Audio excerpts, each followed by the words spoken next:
আরেকটু পরেই সালেহ আলাইহিস সালাম কর্তৃক একটা কূপ আছে, তিনি যে কূপটি খনন করে গিয়েছিলেন ওইখান থেকে আমরা পানি খাবো।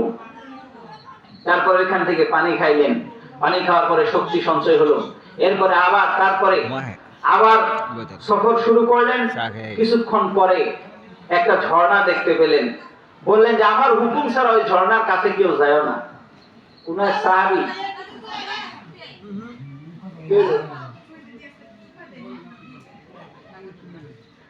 সাহাবী ওই ঝর্ণার পানি খেয়ে ফেললেন। এতে করে ঝর্ণার পানি বের হয়ে বন্ধ হয়ে গেল।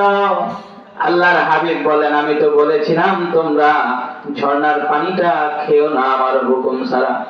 অতঃপর আল্লাহর হাবিব ওই ঝর্ণার মধ্যে স্পর্শ করার পর কিছু কিছু পানি বের হলো।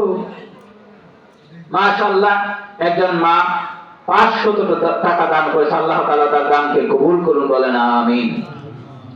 অতঃপর সেই ঝর্ণার পানি খেয়ে কিছু উট জব করে, মনে আছে উট যে দান করছিল, উট জবহ করে শক্তি সঞ্চয় করে তারপর সিরিয়ার পার্শ্ববর্তী একটা এলাকায় যখন গেলেন, তখন রোমানের বিভিন্ন গোত্র ছিল।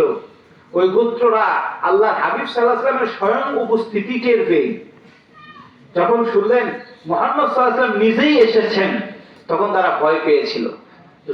রোমানের যে রাজা, সেও ভয় পেয়েছিল।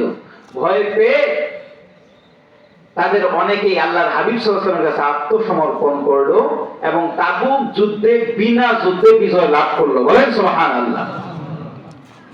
প্রিয় হাজিরিন, এই যে সামনে আসতেছে, আল্লাহ তাআলা বলেন ওয়ালাল আখিরাতু খায়রুল লাকা মিনাল উলা, অচিরেই তোমার জন্য ভালো সংবাদ আসতেছে।